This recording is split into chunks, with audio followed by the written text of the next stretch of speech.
বসবাস করে না, কবরস্থানে থাকে মৃত মানুষ, তাই সেখানে কোনো প্রতিবাদও নাই, দাবিও নাই, কাজে কবরস্থান ঠান্ডা। বাংলাদেশকে ওই রকমই তারা শীতল করে দিয়েছিল। একটা জাতিকে তারা তাদের অন্তর থেকে রোহানিয়া, তাদের যে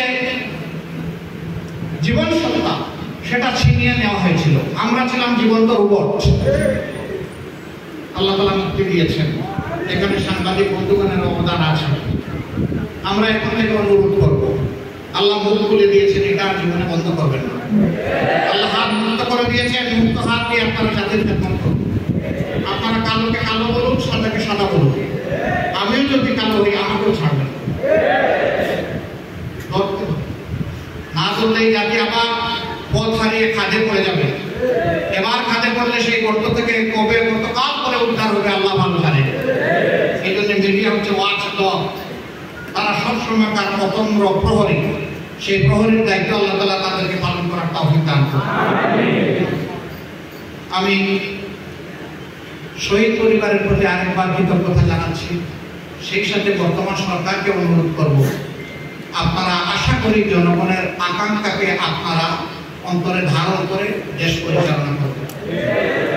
যত দ্রুত সম্ভব যে সমস্ত জায়গায় আগের সরকার আবর্জনা তৈরি করে গেছে সেগুলা পরিচ্ছন্ন করে একটা সুষ্ঠু, গ্রহণযোগ্য এবং নিরপেক্ষ নির্বাচন আপনারা উপহার দিয়ে চিরদিনের জন্য এই জাতির কাছে আপনারা সম্মানিত হবেন, সেই আশা করা করি।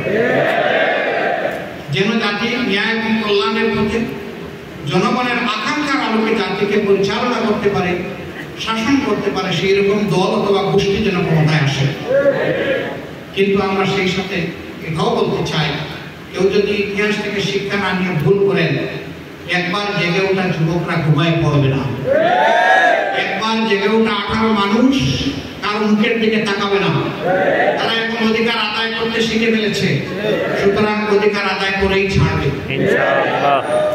সেই ব্যক্তি আমরাও যদি হই, আল্লাহ যদি আমাদেরকে এই কাজের জন্য নির্বাচিত করেন, গ্রহণ করেন, আমাদেরকেও সাবধান হয়ে চলতে হবে, ভয় করতে হবে আল্লাহ তাআলাকে, সম্মান করতে হবে জনগণকে, এবং কোনো কিছুর ভিত্তিতে এই জাতিকে আর বিভক্ত করা যাবে না।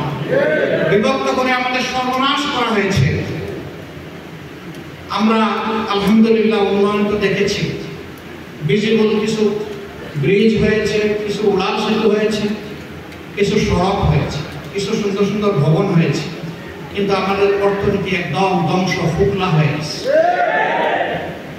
আমাদের সাথে সমানতালে দেশের বাইরে যুদ্ধ করেছে প্রবাসী, তারা এই জালিম সরকারের হাতে আর রেমিটেন্সের কোনো অর্থই দিতে চায়নি।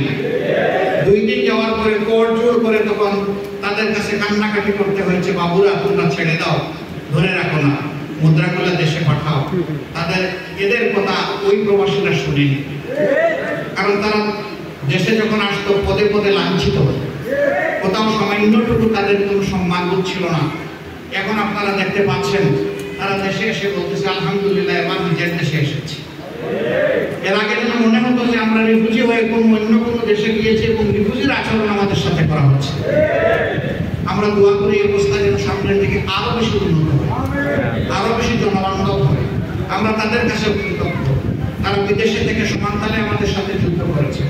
তাদের কিছু লোক এই সংগ্রামের শরীক হতে গিয়ে মিটিং মিছিল করেছেন, সংশ্লিষ্ট দেশ তাদেরকে গ্রেফতার করে শাস্তি দিয়েছে।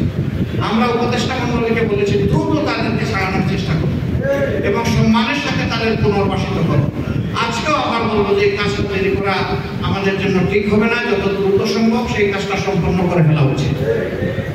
আরেকবার আপনাদের সকলকে আমার পক্ষ থেকে, বাংলাদেশ জামাত ইসলামের পক্ষ থেকে আন্তরিক কৃতজ্ঞতা জানিয়ে, ধন্যবাদ জানিয়ে আমার বক্তব্য এখানে শেষ করছি।